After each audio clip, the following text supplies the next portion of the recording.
Selamat malam, Anda menyaksikan Pemimpin Pilihan Rakyat bersama saya Abraham Silaban. Dan saya Anisha Dasuki. Pemirsa, hari ini pemungutan suara Pilkada serentak 2024 berlangsung.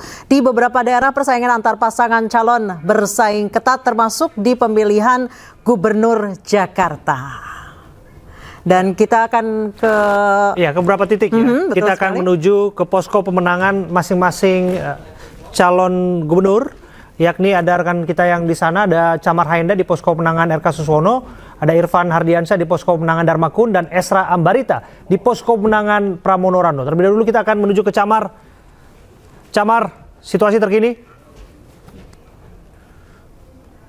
Baik, selamat malam Anissa dan juga pemirsa. Benar sekali bahwa hari ini merupakan kontestasi pilkada di DKI Jakarta dan di seluruh wilayah di Indonesia, dan dapat kami sampaikan untuk situasi dan kondisi terkini di tim pemenangan Ridwan Kamil dan juga Suswono atau paslon nomor 1 ini sudah terpantau sepi, baik untuk LED kemudian juga untuk seluruh perangkat yang mendukung untuk tadi quick count yang dilaksanakan dari pukul 3 sampai dengan pukul 5 sore ini sudah berangsur-angsur dibereskan oleh pihak panitia, dan dapat kami sampaikan tadi ada sejumlah poin yang disampaikan oleh Ridwan Kamil, di antaranya adalah berkaitan dengan hasil dari quick count yang ia mengamini bahwasanya tidak terlalu berbeda jauh dengan hasil quick count ataupun juga hasil hitung cepat dari internal tim pemenangan RK Suswono, dan dirinya meyakini bahwasanya untuk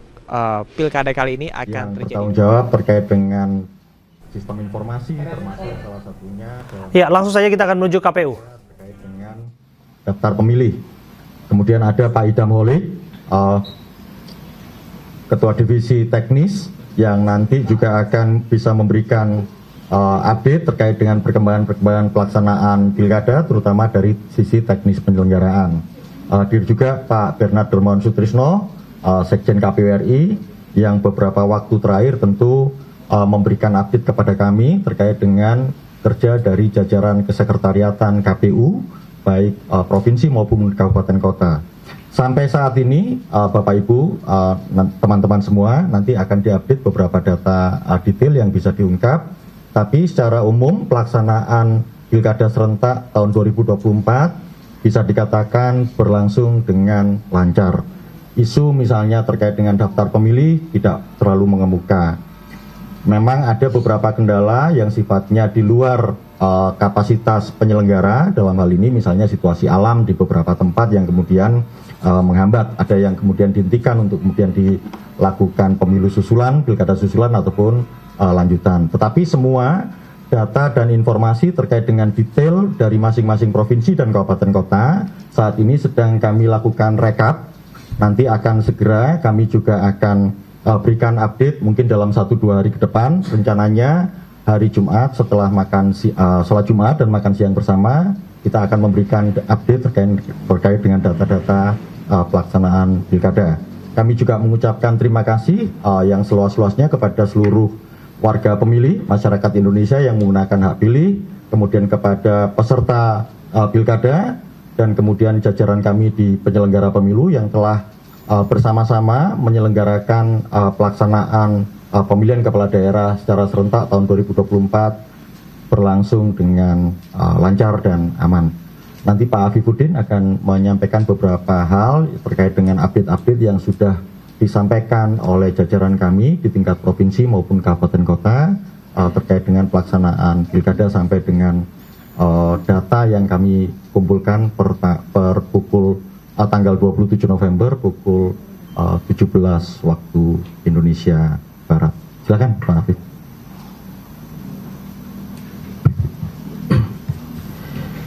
Terima kasih Mas Agus. Assalamualaikum warahmatullahi wabarakatuh. Selamat malam, salam sejahtera buat kita semua.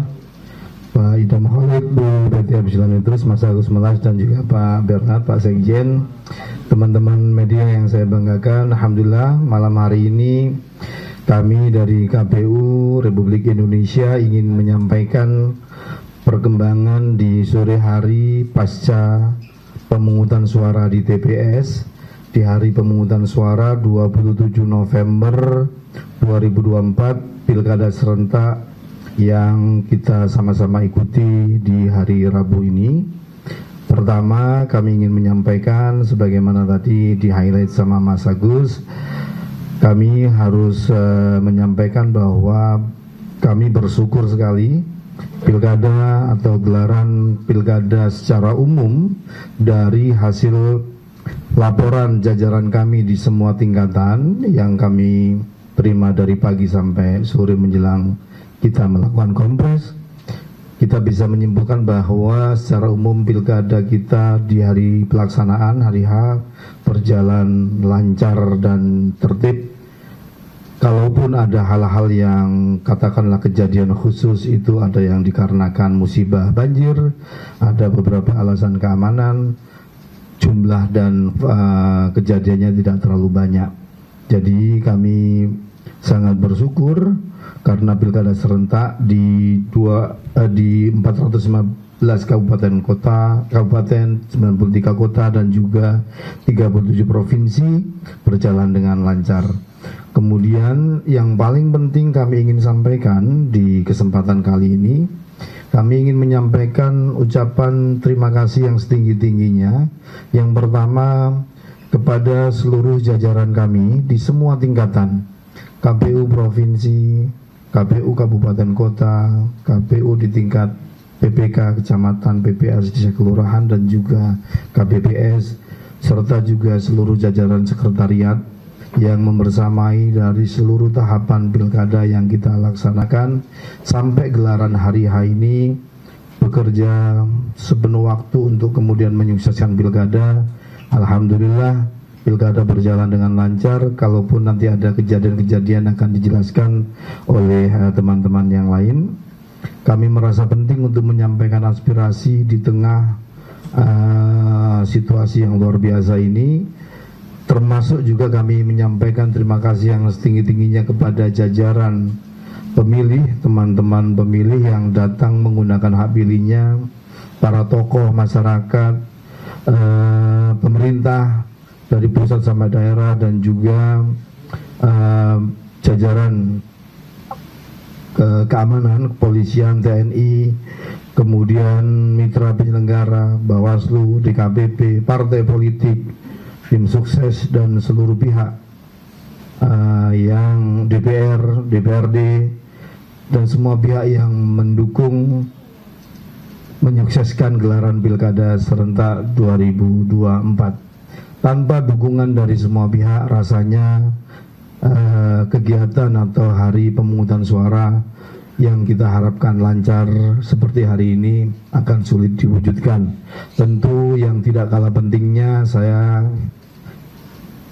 di KPU bersama teman-teman menyampaikan terima kasih yang setinggi-tingginya buat support dan dukungan dari teman-teman jurnalis yang selama ini menyampaikan informasi, update perkembangan dari setiap tahapan pilkada yang kami lakukan.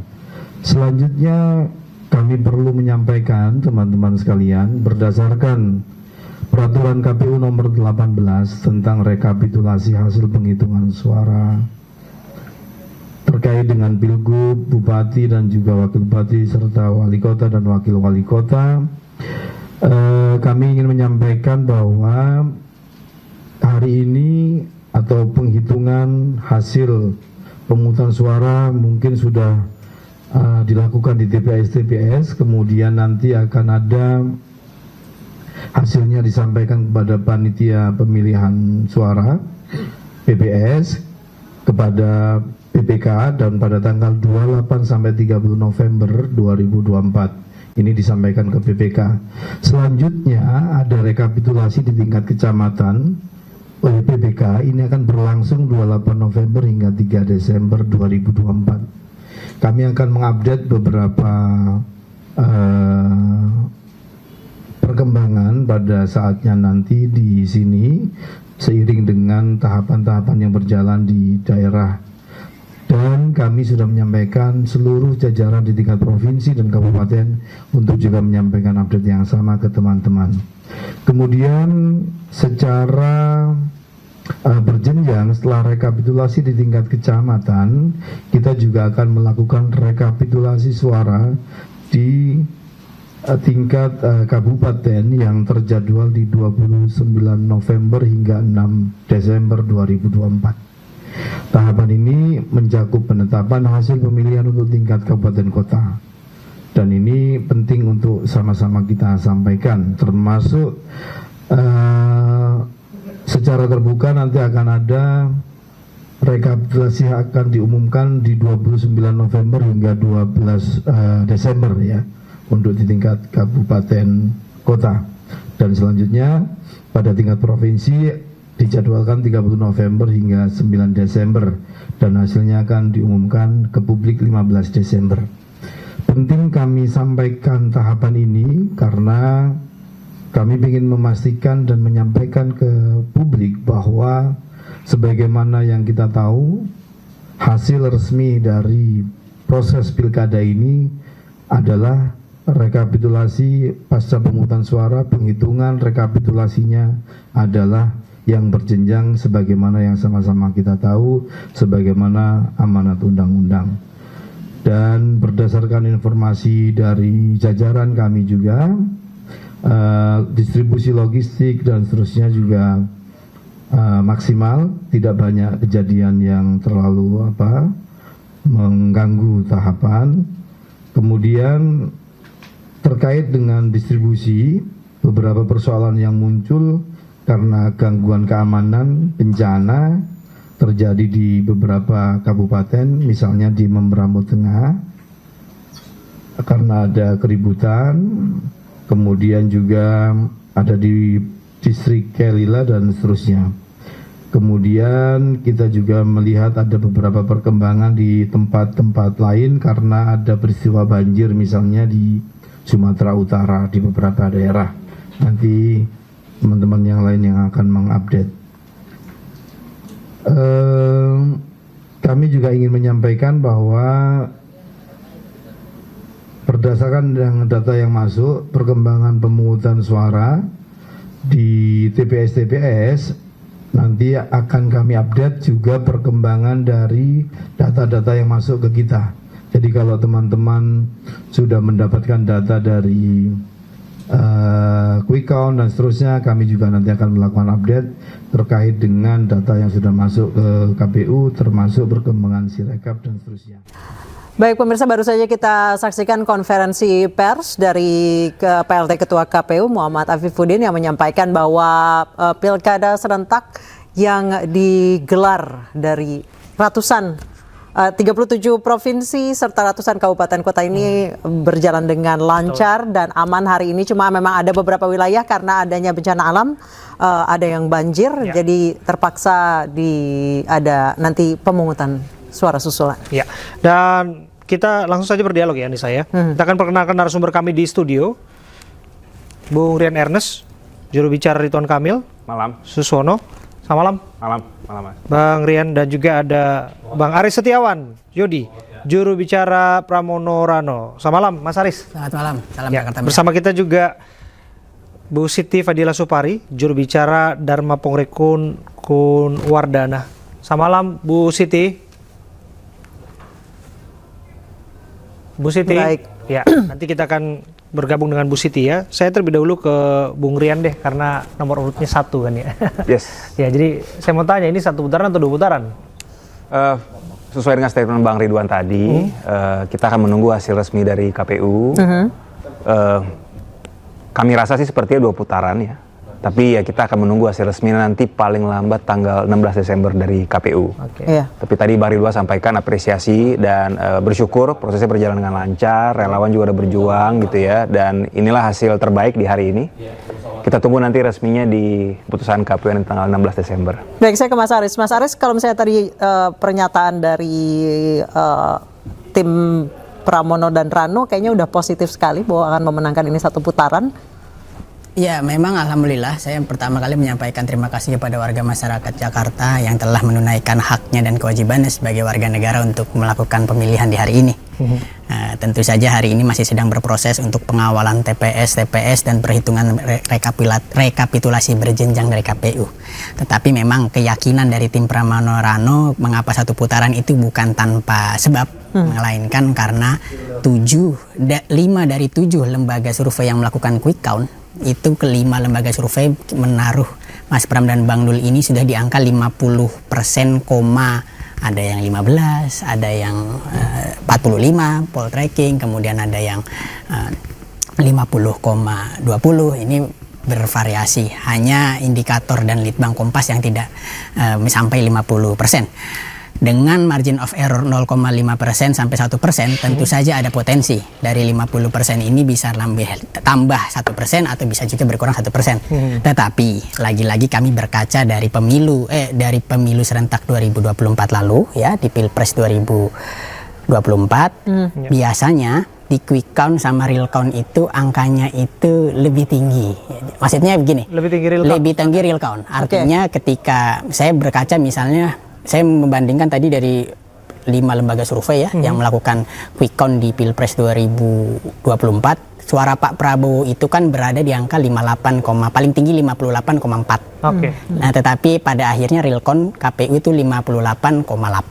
Yang paling mendekati itu poll tracking saat itu menyatakan Pak Prabowo 58,4, akhirnya 58,8. Alhamdulillah. Tapi belum berani euforia, apa sudah? Oh, tentu saja kita akan melakukan pengawalan. Karena ini masih margin of error, kami hargai keputusan dari KPU. Tentu saja karena ini bolanya tentu saja ada di perhitungan real, ya. Walaupun pengalaman-pengalaman sebelumnya kalau sudah lebih banyak lembaga survei mengatakan kita bisa 50% ke atas, ini biasanya sih 1 putaran. Namun demikian kita meminta seluruh warga masyarakat, seluruh saksi dan relawan kawal ketat perhitungan berjenjang. Karena disitulah biasanya ada dugaan-dugaan yang jangan sampai lah ini kalau warga Jakarta sudah berkehendak 1 putaran, jangan sampai dibuat 2 putaran. Baik, saya ke Ibu Siti Fadila Supari. Ibu Siti, kalau dari survei ini Dharma Pongrekunam biasanya hanya 5%, namun saat ini di hasil quick count 10%. Tanggapan Anda, Bu Siti? Ya, itu memang sudah kita prediksi. Nah, inilah kenyataannya sudah memang begitu, dan kita yang paling mudah-mudahan kita menjadi penentu antara 1 dan 3 siapa yang mau menang. Nah, itu adalah posisi ini yang namanya independen. Sebetulnya Dharma pun ini adalah suatu indikator sejauh mana sih rakyat itu berdaulat. Nah, bila rakyat berdaulat, maka akan merupakan bargaining power bagi pemerintah dalam membuat satu kebijakan dalam menghadapi kekuatan atau kepentingan global, regional maupun domestik. Jadi sebetulnya suara rakyat ini sangat penting. Ini gambaran politik dalam negara kita saat ini. Dan untuk sekarang menjadi 10% itu sebetulnya sudah luar biasa. Ini organisasi, ini bukan organisasi, bukan LSM, bukan ormas. Kita hanya menghimpun masyarakat yang seirama dengan pemikiran-pemikiran kita. Itu pemikirannya Pongrekun dan pemikiran kami bersama-sama. Terutama Pak Dharma itu kan dia punya ide-ide yang sangat genuine, yang sangat kerakyatan. Nah, dari kita tidak pakai sponsor sama sekali, tidak memakai sembako maupun minyak goreng yang dibagikan di penduduk. Nah, itu sudah rahasia umum. Money politik masih berjalan, dan untuk 10% ini ya kita tetap bersyukur. Nah, ini adalah wajah dari peta politik di negara kita.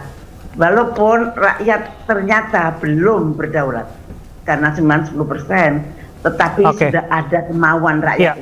Baik. Ya, Bu Siti, kami akan lanjutkan kembali satu lagi. Begitu juga dengan Mas Haris dan juga Bung Rian.